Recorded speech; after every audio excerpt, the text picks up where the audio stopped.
There's something I've been wanting to talk about for a long time. Something that's not easy to admit, but I think it's important to share. Have you ever made a decision that felt right at the time, only to realize later it wasn't quite what you hoped? So, maybe you moved to a new city, downsized your home, or considered moving into a nursing home. A few years ago, I found myself at a crossroads. My family was worried about me living alone, and honestly, I was starting to worry too. Felt steeper, the house quieter, and the idea of having help nearby sounded comforting. So I made the choice to move into a nursing home. And while there were moments of kindness and care, I'll tell you this, it wasn't what I expected, not outdated all. Now, I'm not here to scare you or say every nursing home is a bad choice, but what I do want to do is share the hard truths I wish I'd known before I made that decision.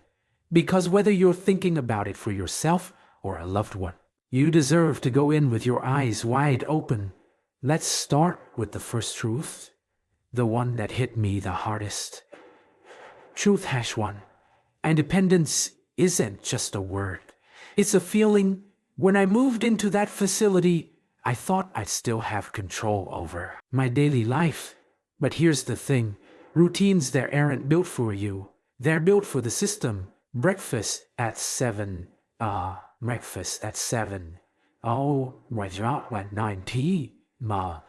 Even if you're in the middle of a good book, slowly, I realized how much I missed deciding when to eat, when to sleep, when to just be.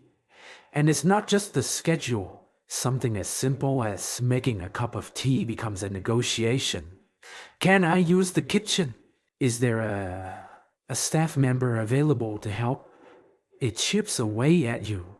Bit by bit, you start to feel less like a person and more like a patient, a number. Now, maybe you're thinking, but isn't some help worth giving up a little freedom? And that's a fair question, but here's what I'll say. Once that independence is gone, it's hard to get back, which brings me to truth #2. The cost isn't just financial. I know. Let's talk numbers first. Nursing homes are expensive, very expensive. Even with savings or insurance, the bills add up fast, and suddenly, you're not just worrying about your health, you're worrying about your nest egg. But what surprised me even more was the emotional price. Day my daughter visited and saw me sitting in a common room, staring at a TV I didn't want to watch. The look on her face, like she'd failed me, it broke my heart. And then there's the guilt. Guilt for burdening the family, guilt for resenting the staff when they're just doing their jobs, guilt for, well, feeling guilty. It's a cycle that weighs on your spirit. Now, I want to be clear. This isn't about blaming anyone. It's about understanding that moving into a nursing home isn't just a practical decision. It's an emotional earthquake. And if you're not prepared for that shakeup, it can leave cracks in relationships you thought were unbreakable. But here's where I want to pause for a moment, because these truths aren't meant to discourage you. They're meant to empower you to ask the hard questions before you make a choice. Questions like, what does independence really mean to me? Or, how can I plan ahead to protect my relationships? And that's exactly what we'll keep exploring as we move forward. Because knowledge isn't just power, it's peace of mind. And whether you're considering a nursing home, assisting living, or staying right where you are, you deserve to make the choice that's truly right for you. When I first moved into the nursing home, I told myself, at least I'll never be lonely here.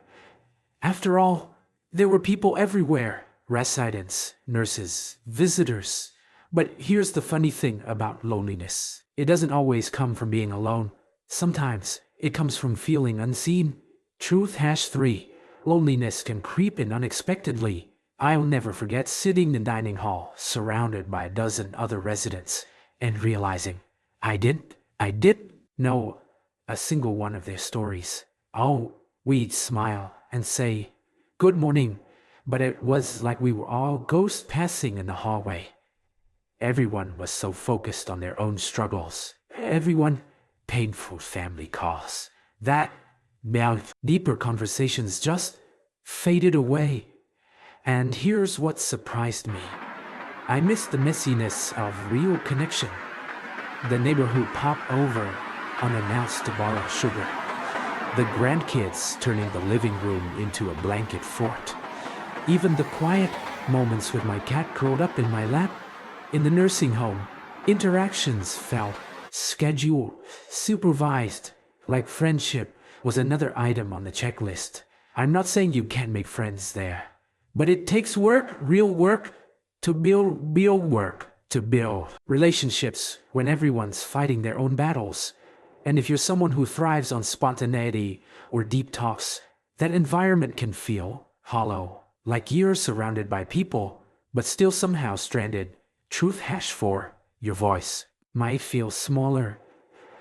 This one caught me off guard. I've always been a pretty assertive person. Ask my kids. But in the nursing home, decisions about my life started slipping out of my hands. What I wore, when I bathed, even what I ate. Suddenly, I was the resident, not Margaret, who hates oatmeal, or Margaret, who loves crossword puzzles. One day, I asked if I could swap the mashed potatoes for an extra scoop of vegetables. The nurse said, "You check the dietary plan," and walked away. I sat there thinking, since when did I need permission to eat broccoli? It wasn't about the vegetables. It was about feeling like my preferences didn't matter anymore. Like I was a child again, waiting for someone else to call the shots. And here's the thing. It's not always the staff's fault. They're juggling dozens of residents, strict protocols, tight schedules. But when you're on the receiving end, it's easy to feel invisible, like your life isn't really yours anymore. I want to pause here and say something important. These truths aren't about painting nursing homes as villains. They're about recognizing that any big change, especially one that affects your autonomy, comes with layers we don't always see up front. So if you're considering this path, ask yourself, say, in the little things matter to me, or what routines keep me feeling like myself? Because those daily choices, what to wear, what to eat, when to call a friend, aren't just habits. They're the threads that weave together your sense of identity. And that's why I'm sharing this with you. Not to steer you away from nursing homes, but to remind you that you deserve to stay at the center of your own story. Whether that means hiring in-home help, moving in with family, or finding a facility that truly honors your individuality. It's your chapter to write. Missed most after moving into the nursing home was the sound of my own kitchen. The clink of a spoon against my favorite mug, the hum of the fridge, even the creak of the cupboard door I'd been meaning to fix. It's funny how those little sounds stitch themselves into the fabric of who we are. And that brings me to truth hash 5. Familiarity isn't just comfort. It's medicine. When I left my home, I didn't just leave behind things. I left behind decades of memories.